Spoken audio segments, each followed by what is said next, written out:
Hello everyone, my name's Brody, and on today's episode of Brody's Learning Adventure, we'll be learning about precedents. Since Washington was the first president, everything he and First Lady Martha Washington did became the start of a tradition or a precedent. For example, Washington chose to be called Mr. President instead of Your Highness, Your Excellency, or Your High Mightiness. Someone seriously suggested that.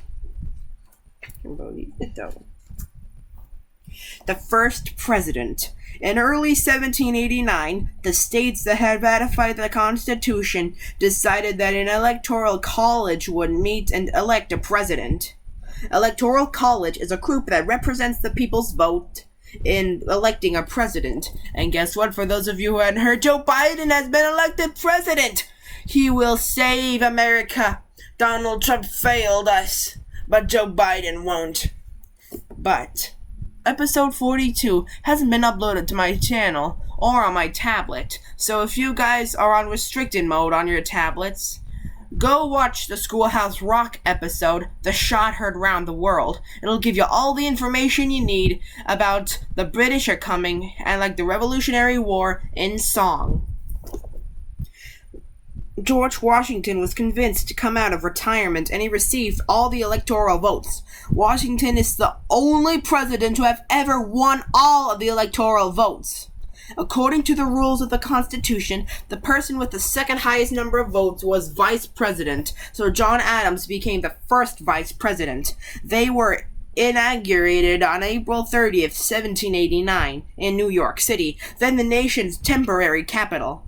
Each state legislature appointed a certain number of electors based on its number of congressmen to represent their state and elect a president. The electoral college system has changed a lot since then, but is still in use today. The Cabinet. Congress created departments of the executive branch: the State Department to deal with other countries, the War Department to deal with defense issues, the Treasury to deal with the economy, the Justice Department to deal with administration of justice, and the Postal Service. Washington chose these people to head these departments. Henry Knox, a general from the Revolutionary War, Secretary of War; Thomas Jefferson, Secretary of State; Alexander Hamilton, Secretary of the Treasury; Edmund Randolph, Attorney General; and Samuel Osgood, Postmaster General. As a group, these heads of departments were the cabinet. The cabinet, except the postmaster, began to advise the president as they do today. The Judiciary Act of 1789. Article 3 of the Constitution had established the judiciary branch, as Article 3 did, just in case you didn't see my last episode. Specifics about a federal court system. So Congress passed the Federal Judiciary Act of 1789. This established federal courts consisting of 13 district courts and 3 circuit courts of appeal. The states still maintained their own courts, but a federal court could overturn their decisions. The Supreme Court, the final federal court of appeals, would consist of 6 justices that were nominated by the president. President Washington nominated John Jay as the first Chief Justice of the Supreme Court, Alexander Hamilton, and the national economy. The new nation faced a huge war debt, with debts to foreign nations, individual citizens, and soldiers who've been paid with bonds rather than cash. Alexander Hamilton proposed a 3-pronged solution in 1790. The U.S. would pay off all debts, including debts owned by states. Revenue would be generated by raising tariffs, which should also encourage people to buy American-made goods. A national bank would be established, owned jointly by the government and private investors for the government to store money and make loans. A national mint would print paper money. Hamilton ran into opposition. The South had paid their few debts, so they saw Congress's decision as rewarding the North's failure to pay. The South opposed tariffs, which don't benefit an economy that doesn't rely on manufactured goods. People who lent money to the government in exchange for bonds often sold their bonds for cheap to speculators, who would now get a profit. Speculators are people who buy items at a low price with the hope that their value will later increase and they can be sold at a profit. Some people argue that Congress didn't have the right to found a bank. Hamilton supported a loose construction view of the Constitution, noting that the elastic clause of Article 1 gives Congress the authority to do what is necessary and proper to carry out its power. Thomas Jefferson and James Madison favored a strict construction view of the Constitution, arguing that the necessary and proper clause put stronger limits on what was truly necessary. While Hamilton seemed to favor businessmen, Jefferson and Madison supported small farmers, while Hamilton advocated having a strong general government. Jefferson and Madison favored local and state governments. The disagreement between Hamiltonians and Jeffersonians over the scope and extent of federal powers laid the foundation for the first political parties in the U.S. Partly by assuring Southern congressmen that the location of the nation's capital would move, Hamilton was able to convince them to accept his plan. Congress assumed the state debts, enacted low tariffs, and established the Bank of the United States in 1791. The bank had a 20-year charter that would have to be renewed, and states had the right to start their own banks. Washington had tried to stay neutral, but he agreed with Hamilton.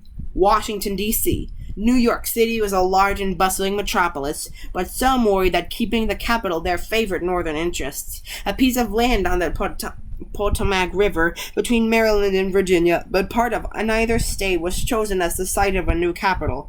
In 1790, the capital moved temporarily to Philadelphia, and in 1800, Washington, the District of Columbia, became the new capital. The Whiskey Rebellion. Alexander Hamilton also encouraged Congress to pass a tax on whiskey. In western Pennsylvania, farmers who grew the corn used to make the whiskey saw the tax as an attack. Many of them used whiskey as money.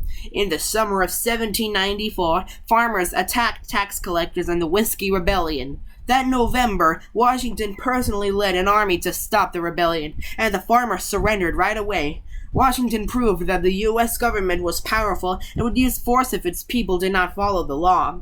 The Whiskey Rebellion is the only time in U.S. history that a sitting president has personally commanded an army. The Treaty of Greenville. Native Americans in the Northwest Territory united to fight American expansion into their land, with the support of the British. After many initial successes but a final defeat, 12 tribes signed the 1795 Treaty of Greenville, ceding most of their land in the Northwest Territory of the U.S. Cede means to yield or formally surrender. The Neutrality Proclamation. In 1789, when the French Revolution began, Americans were supportive of a revolution that seemed similar in spirit to their own, but the French Revolution turned bloody and violent, a period that came to be known as the Reign of Terror, and war broke out between the French and other European nations. Jefferson felt that the U.S. shouldn't abandon its ally France. Its people were fighting for liberty. Hamilton thought it was more important for the U.S. to protect relations with Britain, its biggest trading partner. On April 22, 1793, Washington issued the Neutrality Proclamation. Americans wouldn't fight or help either side, and foreign warships couldn't use American ports. Madison argued that only Congress had authority over foreign affairs. Jefferson reassigned as Secretary of State. Impressment in Jay's Treaty. The British kidnapped American ships that traded in the French West Indies and forced the American sailors to fight for Britain. This practice, called impressment of seamen, pushed the U.S. closer to another war with England. Washington sent Chief Justice John Jay to England to discuss the seized U.S. ships. In 1795, Jay was able to get the British to agree to pay for the losses. Jay's treaty prevented another war with Britain, and also improved trade between the countries, withdrew British troops from western outposts in the U.S., established commissions to settle border disputes. Washington's farewell. Concerned that he had too much power for one man and overdue for retirement, George Washington announced in 1796 that he wouldn't be running for a third term. He could have run, but there wasn't any precedent yet about how many terms a president got. In his farewell address, Washington warned against forming political parties, factions, or permanent alliances with foreign nations. A faction is a group that shares a common goal or belief. Political parties form. The disagreements with Jefferson and Madison on one side and Hamilton on the other grew into the first full-fledged parties in American politics. The Democratic Republic Party, Jefferson and Madison supported the ideas of republicanism, including strict construction view of the Constitution, reliance on agriculture, the ideal of a nation of small farmers, sympathy for the French. The Democratic Republican Party was favored in the South and on the western frontier. The Democratic Republican Party was also just called the Republican Party. It's not related to today's Republican Party. It's actually evolved in today's Democratic Party. The Federalist Party, Hamilton, was named after those who had supported the Constitution from the beginning. This party supported strong central representative government, loose construction view of the Constitution, reliance on trade, especially with England, and the importance of urban merchants. Most Federalists did business and lived in urban areas of New England. The election of 1796, the Democratic Republicans chose Thomas Jefferson to run for president, and Aaron Burr to run for vice president at a caucus. A caucus is a meeting of party leaders to select candidates. Well, I think you might remember this word from Alice in Wonderland, where they decided to run a caucus race. Not even I know what a caucus race is. The Federalists chose John Adams and Charles Pinckney Adams to receive the most electoral votes and became president. Jefferson, the runner-up, became vice president. Jefferson and Adams were former friends who became bitter rivals. The XYZ affair. France began attacking American ships as England had. In 1797, President Adams sent Charles Pinckney, Elbridge Gerry, and John Marshall to Paris to negotiate. The French Foreign Minister, Talleyrand, refused to meet. Instead, Talleyrand sent 3 agents to discuss a treaty for a huge bribe. Adams was furious, referring to the agents as Agent X, Agent Y, and Agent Z. He urged Congress to prepare for war. And no, not Pokemon X, Y, and Z. Not Yveltal, Zygarde, and I can't remember the X Pokemon too. Let me know in the comments below what you think that X Pokemon name is. Oh wait, and no, it's not Agents Y, and no, Agents X, Y, and Z were not Xerneas, Yveltal, and Zygarde. This insult outraged Americans and led to the slogan, "Millions for defense, but not 1 cent for tribute." Congress expanded the Navy, but Adams didn't really want war. The Alien and Sedition Acts. American citizens were now wary of new European immigrants who might side with the French. Congress passed the Alien and Sedition Acts in 1798. And no, it didn't mean aliens meant America. Aliens ain't real. Or are they? These controversial laws allowed the president to deport or imprison immigrants in wartime. They also made sedition. Sedition is a rebellion against the government, or opposing the government, illegal, taking away basic civil liberties such as freedom of speech and freedom of press. The Kentucky and Virginia resolutions. Democratic Republicans thought the Alien and Sedition Acts were an abuse of power. Jefferson wrote a resolution for the Kentucky legislature in 1798, and Madison wrote one for Virginia in 1799. Although the authorship was kept secret, the Kentucky and Virginia resolutions argued that the acts were unconstitutional because they interfered with constitutional rights granted to states. The Kentucky resolution insisted that states could nullify means to cancel or make void, laws they found unconstitutional. The resolutions didn't change the law. Congress just let the acts expire after Adams left office, but they showed that states could change the federal government. The Convention of 1800, and no, not the convention as if like President Khan or something like that. In 1800, Adams sent another set of delegates to Paris. In the Convention of 1800, France agreed to stop naval attacks. Adams was pleased, but many Federalists from his own party had wanted a war, and ever since the Alien and Sedition Acts, the Democratic Republicans saw Adams as an enemy to their cause. When election season rolled around, Adams was in a bad position for re-election. Here's a quiz to see if you've been paying attention. What is the role of the President's cabinet? Who nominates federal justices? Why did Alexander Hamilton support raising tariffs? Why is Washington, D.C. the capital of the U.S.? What caused most Americans to lose enthusiasm for the French Revolution? What did Washington say in his farewell address? What was the justification of the doctrine of nullification supported by the Kentucky Revolution?